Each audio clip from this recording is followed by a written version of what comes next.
recognise our next presenter, but her voice is as recognisable as the sound of your very own front gate. Rachael Kohn, presenter of ABC Radio National's The Spirit of Things, is with us for this session. We're very, very lucky indeed. The show explores contemporary values and beliefs as expressed through ritual, art, music and sacred texts. Dr. Rachael Kohn was awarded a Doctor of Letters from the University of New South Wales in 2005 for services to the community, fostering religious understanding through her broadcasts, public speaking and books. Her books are The New Believers, Reimagining God, and Curious Obsession in the History of Science and Spirituality. Before joining the ABC in 1992, Rachael taught religious studies at Sydney University and in universities in England and Canada. Dr. Kohn has won 3 world gold medals from the New York Festival's International Radio Competition. So I think that's incredibly impressive. So to discuss cultivating your potential throughout life, Rachael, I'd like to welcome to the stage. Give her a round of applause. Here comes Rachael, and she will be joined by Frederick, Marx, Dr. Anna Halafoff, Venerable Robina Courtin, and Dr. Michael Carr-Gregg. Well, hello and thank you. Thank you for coming to this session at the end of a very long day. I wish I could say that there's a very large plate of pink marshmallows out there in the back for you for being so patient. But of course, they've saved the best to the last. I'm kidding, of course. I'm here flying the flag of spirituality because all my guests today understand that spiritual values often activate us to lead our lives in ways that can be very fulfilling. They can influence the choices you make, the overall quality of your life, and your relationships with others. Well, of course, you've already met Venrob to my left, the Venerable Robina Courtin, who is an Australian-born nun who lives in California. She is a follower of the Vajrayana Tibetan tradition, if you can't already see that by her robes. And of course, she's so well known for her film Chasing Buddha, which I think in this year and probably in a few years to come, she's realizing in the way she is living her life, globe-trotting around the world, speaking to a variety of communities. She's also, of course, very well known for founding the Liberation Prison Project, which she's handed over now to someone else to run, but I'm sure those experiences have left an indelible impression on her. Dr. Michael Carr-Gregg, who is also very well known as a Melbourne-based adolescent psychologist who tries to prevent the destructive cycles in childhood development that can actually lead youth into prison, down the very slippery slope of malfunction into unhappy places. And of course, one of the worst ones can be in prison. He's a regular columnist, including for Girlfriend magazine, and is the author of Princess Bitchface Syndrome, Surviving Adolescent Girls, which I reckon is one of the most challenging things to survive in my experience. Frederick Marx, to his left, is an American veteran filmmaker of uplifting documentaries, which have taken him around the world to tell stories that demonstrate how values in action can actually help mend the world. In 1994, Hoop Dreams followed 2 Black American teenagers who were recruited into an elite basketball team. And more recently, the film you'll see this evening, Journey from Zanskar, follows the harrowing journey of 17 children taken by a monk from impoverished Zanskar in Western Tibet to a school that would give them a future to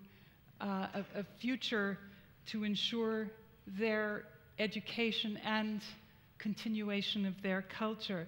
And finally, Dr. Anna Halafoff holds the UNESCO Chair in Interreligious and Intercultural Relations Asia Pacific in the School of Political and Social Inquiry at Monash University. Anna's research revolves around terrorism, multiculturalism and interfaith relations. She's interested in the social and ideological factors that contribute to the one thing that has us all very worried, so-called homegrown terrorism. The idea that we're all born equal is a wonderful concept. I think in the Buddhist tradition that's probably not held in quite the same way. But the moment you enter the world, influences rain down upon you that shape your future and that perhaps limit or widen your chances. They can run you into the ground, or they can uplift you as something like the tallest palm tree on the island. Which will it be is sometimes a matter of dumb luck, but once the lifesaver is thrown in your direction, or a passing vessel promises passage to further shores, it finally comes down to one's ability to grab hold and to hop on. And that has a lot to do with your imagination. Can you imagine and think yourself into that act of self-rescue, or dream yourself into the future? These are some of the questions we might be asking today. So let me start with Robina. Now, Robina, this is a world in which everyone's saying you've got to make your own life, make your own future. Why did you want to, and what makes you want to help others realize their potential? Oh, I don't know, maybe I'm a busybody, I'm not sure. Well, I mean, kind of using the classic Buddhist answer, you know, the Buddha says the bird needs two wings, wisdom and compassion. And I think if I look back in my life, I had this, I'd look at the outside world, first of all, and attempted to do the compassion thing, but I don't think I did the wisdom wing, which is to look at me, you know. So I tried to make the world a better place. When I was a hippie, I blamed all the straight people and tried to do that life. And then I became a sort of radical lefty communist and blamed all the rich people and tried to make the world a better place. And then I blamed all the white people and tried to make the world a better place for black. And then I blamed all the male people when I was a feminist. And then I realized I had to start looking at me, which is when I began to do the work on me. And then it made sense that if I can put myself together to some extent, then to that extent I can be useful to others. Because I live in this world, we're interdependent. You know, I don't live in isolation. So makes sense. It's just we're part of the same thing, you know. But I've got to do it to myself first. Indeed, and that was one of the big messages today when you were speaking earlier. But when you encountered people in prison, or perhaps people just in their walk, in their lives, what's the thing you first focus on to liberate them from the path that they are on? Well, it has to come from them, doesn't it? So if someone doesn't ask me a question, I have no right to start giving them advice. That's very rude, bad manners, isn't it? So, if someone wants to know something, then if I have the answer according to their question, I will attempt to answer it. So it becomes this interdependent scenario. So do you then elicit from them a desire to ask? No. They need to. I've got to want to ask you. I want to know the question, then I'll come and ask you, and then we develop this conversation. And the more I want it, the more you will give me. Isn't it? It has to be like this. So in that case, the only people you were able to help or reach in prison were those who had the question? Oh my gosh, yes. One time I went to a sex offenders unit in Melbourne and I didn't realise that they wanted to be there. And as soon as I walked in the room, I felt this bunch of petulant children. So I talked about the football. They didn't want to be there for what I had to say. They were told to be there. Their ears were closed. What can I say? You know, so I just talked about other things. It was utterly inappropriate. Did anyone ever in that situation rise up and suddenly realize there was something else that you had to give? They might have. They might have. Well, Michael, I know that you focus on the earlier periods in life when kids are often burdened with a lot of expectations. Parents have an incredible list of expectations even before sometimes the children are born. But there are kids who live in circumstances also with very low expectations. Are meeting expectations really the same as realizing your human potential? No, I think it's very difficult for parents because your job as a parent is to listen very carefully this is from a psychologist's perspective, to what children are saying when they're very, very young, and you pick up what are the thinking errors that they're already making.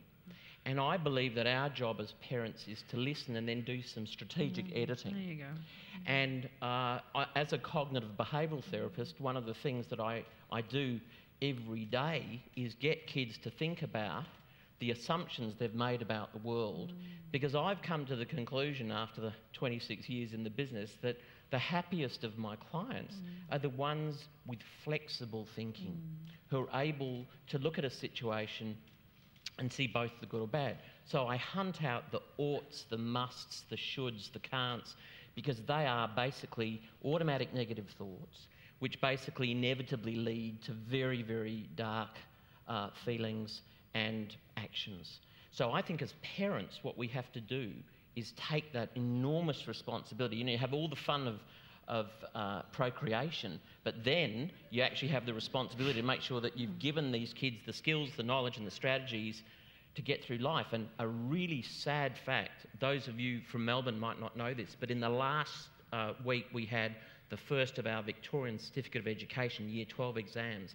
Did you know 3 young people committed suicide in Year 12 in the last 3 weeks? Because the expectations of schools, of parents, of peers, and of course the mass media have basically meant that they now believe they are only worthwhile if they get an ATAR of 99.95.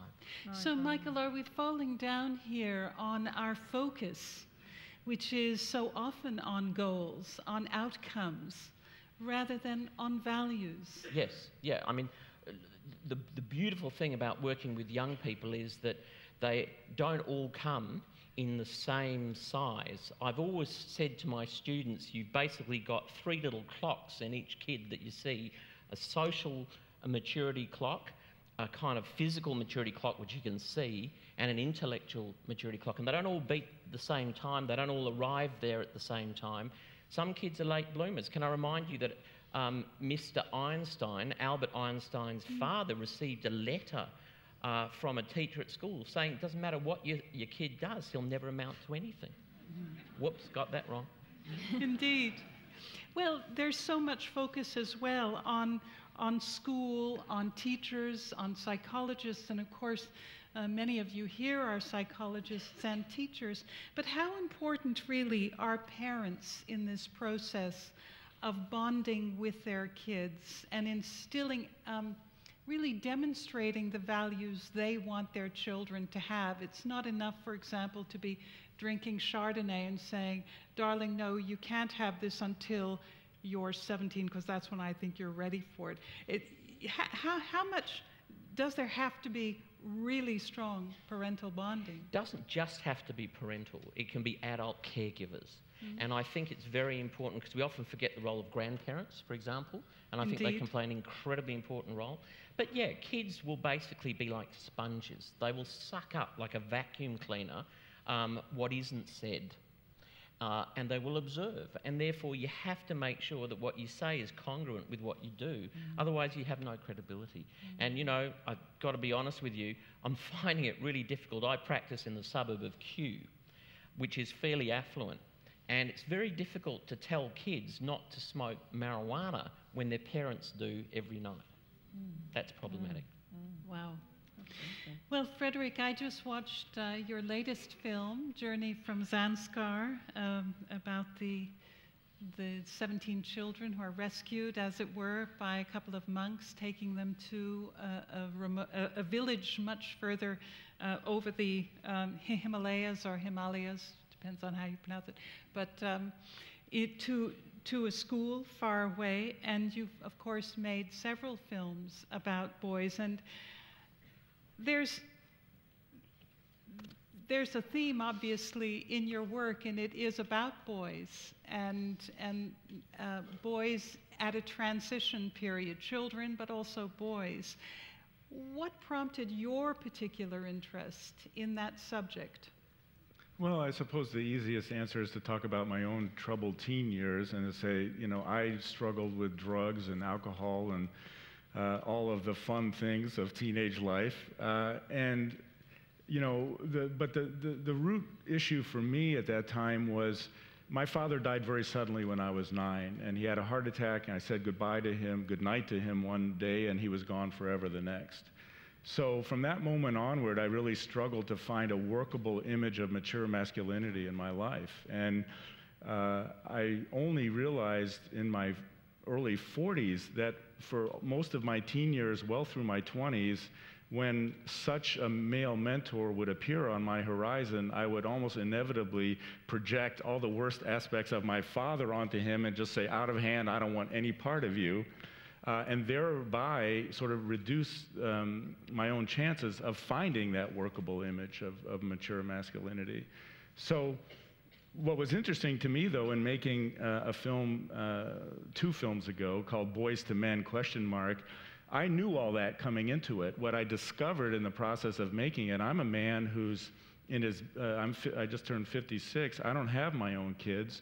What I discovered was that I loved working with teens and their families in very intimate ways because it gave me an opportunity to express my own sort of fathering energy.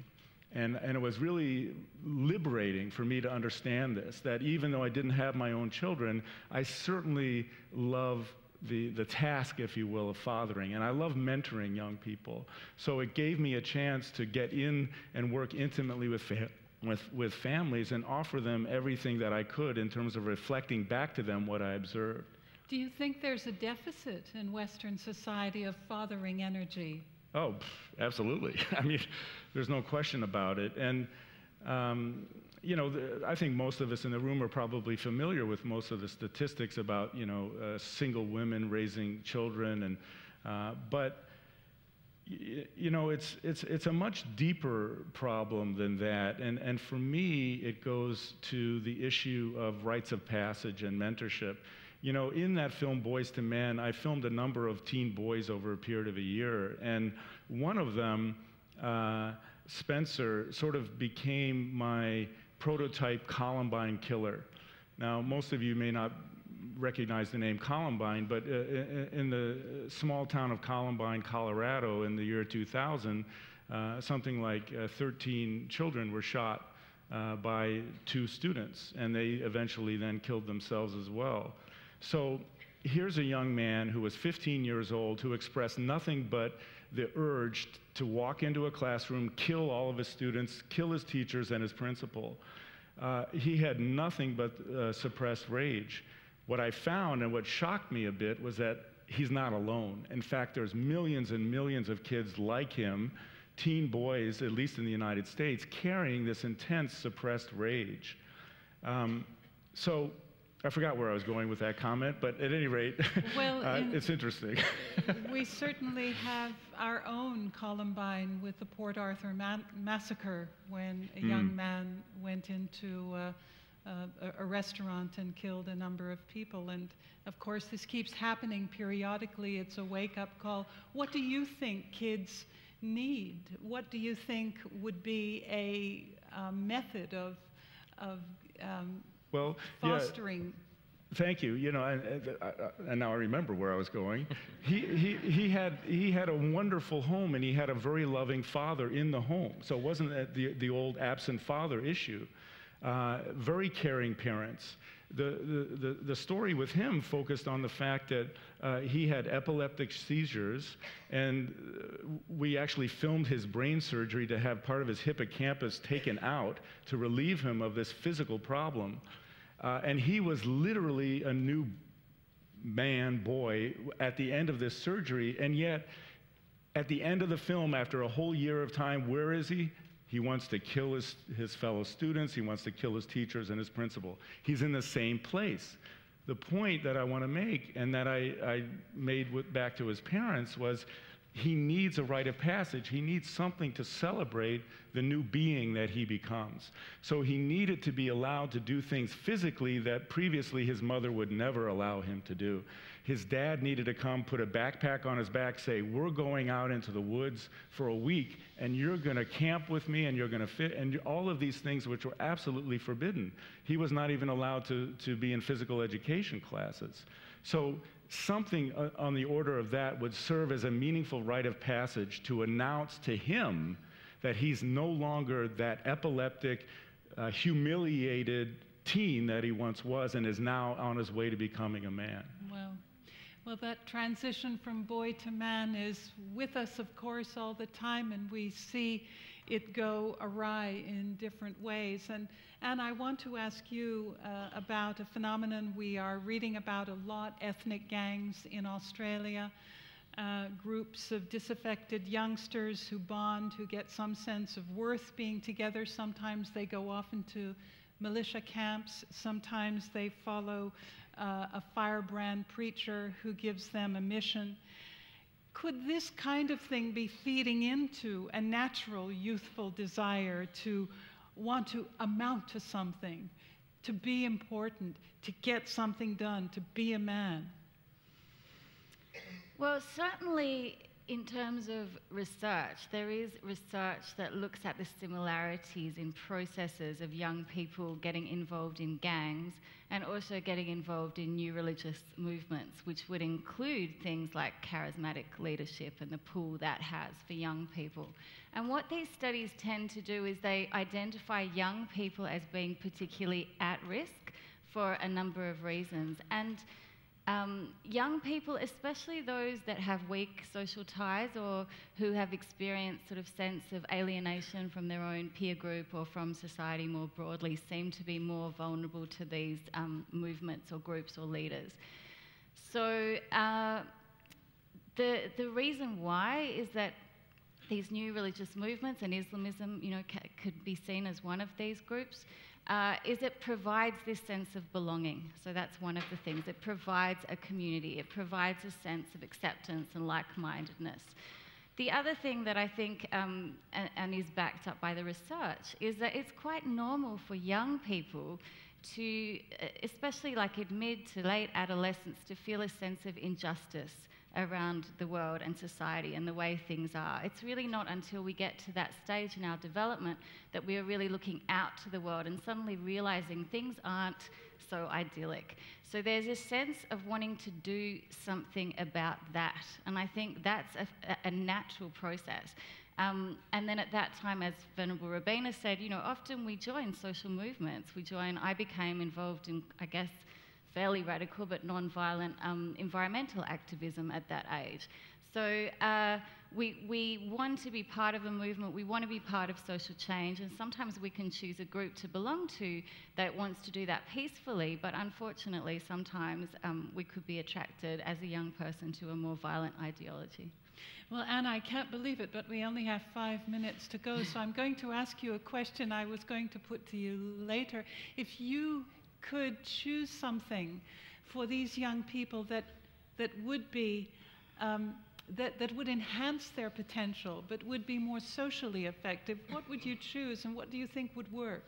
Well, yeah, there's a few things, and certainly these kind of programs are being run in Australia as they are internationally, and it speaks to some of the things that have been mentioned by the panel. So there are a lot of grassroots community organisations, and indeed in Victoria Police have been involved, and I believe police up in Sydney as well, partnering together with religious communities where youth might be perceived as being at risk to run initiatives that centre around sporting activities, for example, giving kids a physical challenge, bringing these young people together in groups to maybe do something creative as well, something like hip-hop music, something that can also give young people a non-violent outlet for their grievances. And hip-hop is obviously a really creative and great form of expression. And then finally, the interfaith movement, I think, also holds a lot of promise, especially for young people. And the interfaith movement is something that's been around, you know, for over 100 years, but the youth component of interfaith activity is actually relatively new. And the global interfaith youth movement was founded by a young Muslim from Chicago, Ibu Patel. And we now have a branch inspired by their movement in Chicago here in Australia called Interaction. And they're doing really great work, bringing, again, young people together to do social service, working with Father Bob Maguire, for example, on trying to make the world a better place. Well, we can only be for that. Robina, I want to ask you something about how we prevent ourselves from going on the path to liberation. Is it fundamentally a lack of belief in ourselves? And is that what youth can often suffer from, a lack of belief in themselves that becomes self-defeating? I don't quite understand. I'm so sorry, Rachel. What prevents us from realizing our potential? Is it a lack of belief in ourselves? Oh, no question. I think no question. I mean, when I talk about Buddhism and all the things that Buddha says we can achieve, and I say to the people after all this talk, the one thing I want you to go away with is to know it's possible to change. And I think that's what you hear about depression. And part of our problem is whatever the status quo is, we think that's real. So if things are going wrong, you believe it's eternity, you believe it's forever. But things change, as I was saying, you know. If we can have some confidence to identify with this other part of ourselves and know we can change. Of course, I think it's lack of confidence in ourselves. Absolutely. Well, just before we go, Michael Carr-Gregg, we've got social networking, Only Connect. It seems to be what kids are doing most of today. And I want to know whether you think there's anything potential in that which could actually enhance or help us realize our potential, or is it really a destructive force? No, I don't think it's a destructive force. I think it's a fact of life. I think there's some wonderful things on the net now, and many young people can reach them through social networking. If I could just pick up two examples. Mood Gym, put together by Professor Helen Christensen at the ANU. Brilliant little program which teaches kids who have problems with confidence, might feel a bit sad from time to time. They can hop on, do 6 modules, and the terrifying thing for those of us who practice psychology is the results are as good as the $212 an hour they're paying me. So that's a bit of a scare. The second brilliant one is Reach Out Central, which is a computer game which you can download for free onto your kid's computer, and it teaches social and emotional competencies, problem solving, anger management, decision making, conflict resolution skills. So I think we have to embrace this technology, not be frightened of it. Absolutely, yes. Well, the session is over, I'm being told, and I would like to thank you so much, all of you, for contributing to this, you know, on the run, chasing human potential in the last part of the day. Done. Thank you. Thank you, Martin. Thank you, Robina. Thank you, Anna.